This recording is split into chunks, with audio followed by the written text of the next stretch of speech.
Hi guys, I'm Megan Lane, the intuitive actress. My camera shut down. Ugh, lost my whole video.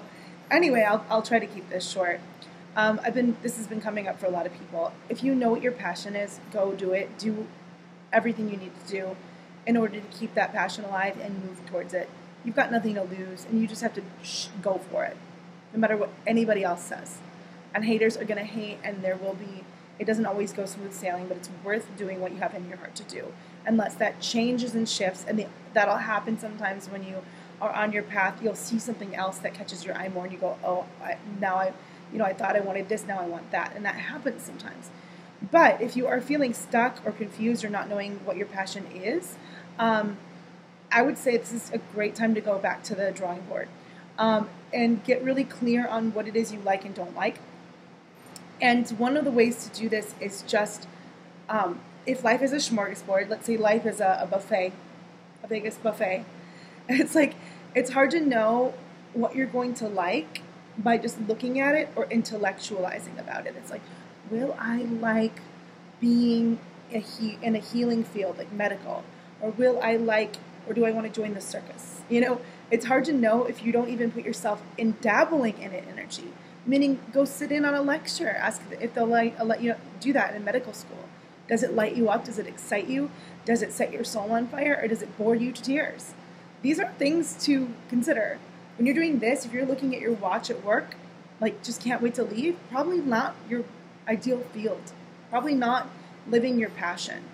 And that's different for everybody. So you have to really check in with your body and see if it's resonating.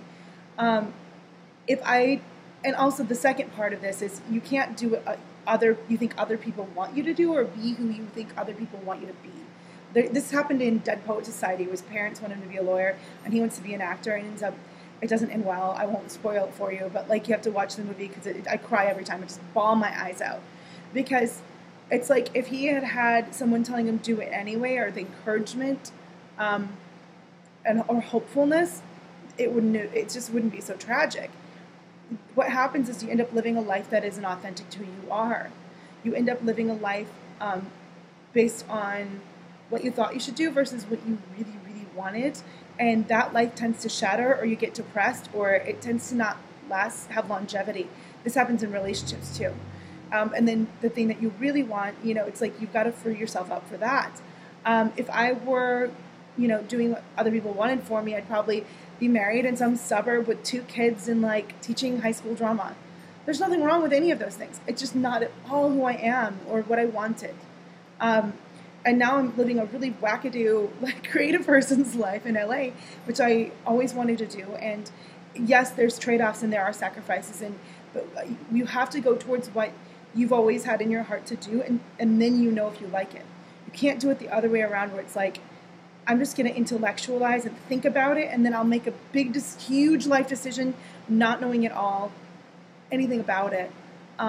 You have to be willing to try it. You have to be willing to take a class, or go be around people who do what you think you might want to do, or go put yourself in a situation where you can try it on.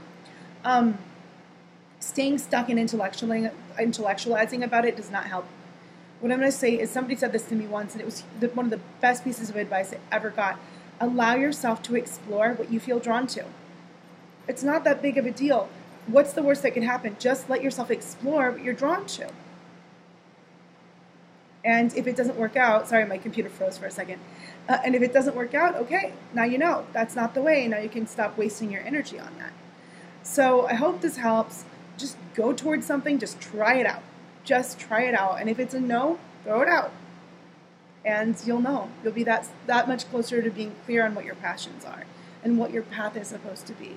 I had no idea when I picked up the hobby of reading tarot cards when I was 14 years old. I had no idea that I would be a professional psychic. I had no idea that would end up supporting my acting career as my day job, and that I'd help so many people, thousands at this point, and help them on their creative path in a passionate way. I love doing what I do, and it's and acting, oh my God, it supports my biggest loves, and I couldn't have imagined this. I probably would have dreamed a lot smaller had I not stepped along and taken some risks. And that's it starts to pay off eventually when you're really truly being authentic to who you are and doing what you love. So I hope this helped you guys, and believe in yourself, and check out that book, Finding Your Own North Star, if you're feeling stuck. That's an awesome book. Or if you're a creative person and just need a little structure, check out The Artist's Way. It's awesome too. All right, guys, we'll take care, and we'll talk next time. And yeah, that's about it. Bye.